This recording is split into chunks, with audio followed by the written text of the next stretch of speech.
आज हम लोग पढ़ने वाले हैं बिहार बोर्ड क्लास 7 ज्योग्राफी का तीसरा चैप्टर हमारी बदलती पृथ्वी का प्रश्न अभ्यास। इसके प्रश्न अभ्यास को हम लोग अभी जानेंगे, तो चलिए शुरू करते हैं। इसमें पहला टाइप क्वेश्चन है निम्नलिखित प्रश्नों का उत्तर दें, यानी कि इसमें जो है इसका उत्तर देना है। पहला प्रश्न है प्लेट क्यों घूमती है।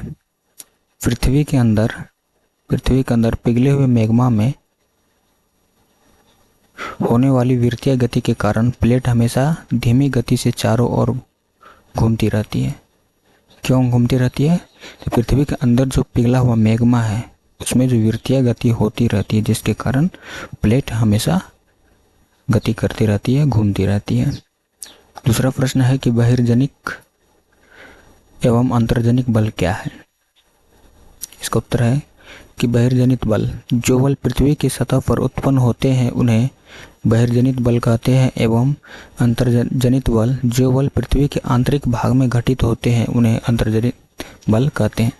तो दो बल, एक है महत्वपूर्ण जो कि पृथ्वी के सतह पर यानी कि पृथ्वी के ऊपरी भाग में होता है, घटित होता है, एवं दूसरा है अंतर्जनित बल, यानी कि यह पृथ्वी के आंतरिक भाग में घटित होता है। तीसरा है गौ नंबर का अपरदन क्या है।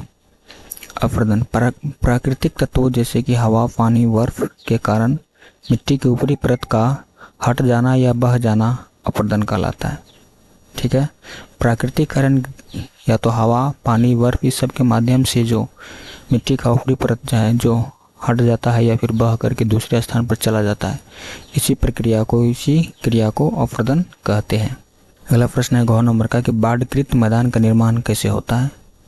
जब नदी अपने तट से बाहर बहने लगती है तो निकटवर्ती क्षेत्र में बाढ़ आ जाता है।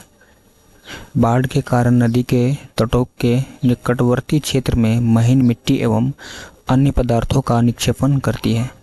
ऐसी मिट्टी एवं पदार्थों को अवसाद कहते हैं। इससे समतल उपजाऊ बाढ़कृत मैदान का निर्माण होता है। अगला प्रश्न है कि बालू टिब्बा क्या है। बालू टिब्बा क्या होता है कि मरुस्थलीय क्षेत्र में पवन चलने पर यह अपने साथ रेत को एक स्थान से दूसरे स्थान पर पहुंचाती है, ले जाती है। जब पवन का बहाव रुकता है तो यह रेत गिरकर एक बहुत सारी छोटी छोटी पहाड़ी बनाती है, जिसे बालू टिब्बा कहा जाता है। नेक्स्ट प्रश्न है 6 नंबर का कि समुद्री पुलिन का निर्माण कैसे होता है। उत्तर है कि समुद्री तरंगे किनारों पर अवसाद जमा करती है, जिससे समुद्री पुलिन का निर्माण होता है। अगला प्रश्न है कि चाप झील क्या है। जब नदी मैदानी क्षेत्र में प्रवेश करती है तो एक मोड़दार मार्ग पर बहने लगती है। नदी के इन्हीं बड़े मोड़ों को विसर्प कहते हैं। इसके बाद विसर्पों के किनारों पर लगातार अपरदन एवं निक्षेपण शुरू होता है। विसर्प लूप के सिरे निकट आते हैं। समय के साथ विसर्प लूप नदी के में से कट जाते हैं और एक अलग झील बनाते हैं, जिसे चाप झील कहते हैं।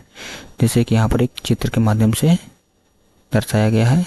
एक बहती हुई नदी है जो बह रही है, धीरे धीरे ये क्या हुआ, एक मोड़ दार लिया, ठीक, और ये जो मोड़ है यही विसर्प कहलाता है। धीरे धीरे ये क्या होता है, अब निक्षेपण या फिर अपरदन के कारण ये इसमें से ये जो मुड़ा हुआ भाग है अलग हट जाता है, वही क्या है, वही चाप झील होता है, वही चाप झील कहलाता है। ठीक, अगला प्रश्न है 2 नंबर का कि सही उत्तर चिन्हित करें। जहाँ पर जो सही है उसमें सही का निशान लगाना है।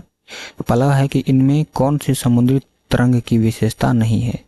तो समुद्री तरंग की विशेषता इनमें से कौन नहीं है, तो इसका उत्तर हो जाएगा क नंबर, सेल समुद्री तरंग की विशेषता नहीं है। दूसरा, हिमनद की निक्षेपण की विशेषता क्या है। तो हिमनद की निक्षेपण से हिमोड बनता है। अगला प्रश्न है कि पृथ्वी की आंतरिक गतियों के कारण कौन सी घटना होती है। तो पृथ्वी की आंतरिक गति के कारण ज्वालामुखी उत्पन्न होती है।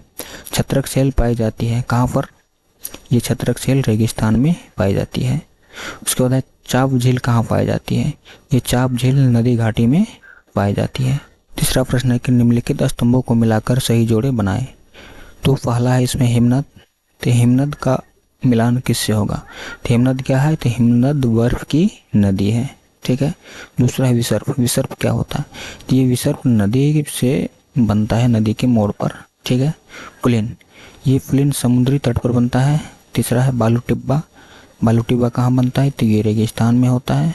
जलप्रपात, जलप्रपात जो गिरता है वो कठोर संतरण सेल यानी कि एक बहुत कठोर संतरण सेल पर गिरता है। दूसरा है भूकंप। भूकंप क्या है? ये पृथ्वी का कंपन कहलाता है। ठीक है। उसके बाद अगला प्रश्न है कारण बताएं। इसमें हमको कारण बताना है इस टाइप के क्वेश्चन में। तो पहला प्रश्न है कि कुछ सेल छत्रक के आकार में होते हैं। तो रेगिस्तान में पवन सेल के ऊपरी भाग की अपेक्षा निचले भाग को आसानी से काटती है। ऐसे सेल के आकार संकीर्ण एवं विस्तृत शीर्ष विस्तृत होते हैं। ये छत्रक के आकार के होते हैं, इसलिए इन्हें छत्रक सेल कहते हैं। जैसे कि क्या होता है कि रेगिस्तानी भाग में ऐसे जो रहता है उसमें से हवा जो इसके निचले भाग को काटते हैं, लेकिन ऊपर वाला भाग वैसे का वैसे बच जाता है, जो कि एक छत्ते के समान हो जाता है, इसलिए इसको छत्रक सेल कहते हैं। अगला प्रश्न है कि बाढ़कृत मैदान बहुत उपजाऊ होते हैं। बाढ़कृत मैदान के अवसादों एवं मलबों में अधिक मात्रा में ह्यूमस पाए जाते हैं, जो बाढ़कृत मैदान को अधिक उपजाऊ बनाते हैं।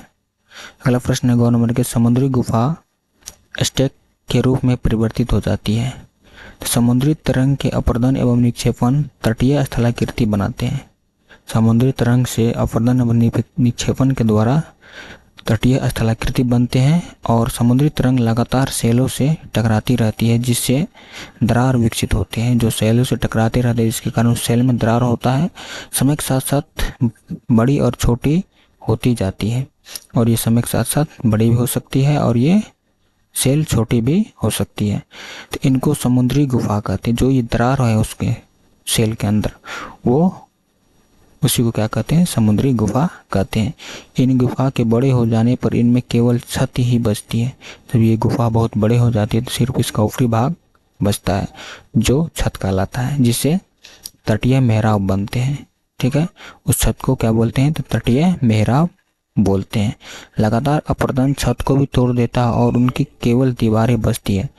बहुत और लगातार अपर्दन या निक्षेपण से अपर्दन से क्या होता है कि ऊपर वाला छत भी टूट जाता है और सिर्फ उसका दीवार बचता है। दीवार जैसी इन आकृति को ही स्टेक कहते हैं। ठीक है। अगला प्रश्न है 9 नंबर का कि भूकंप के दौरान इमारतें गिरती है।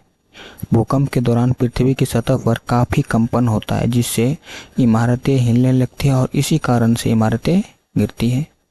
ठीक है। तो तीसरा चैप्टर का सभी प्रश्न अभ्यास को भी हम जाने। इसमें जो भी समस्या हो आप हमें पूछ सकते हैं, कमेंट कर सकते हैं, और इससे पहले का वीडियो जो आप लोग नहीं देखे हैं तो देख सकते हैं। नेक्स्ट वीडियो आप लोग को बहुत जल्दी मिलेगा। तब तक के लिए धन्यवाद।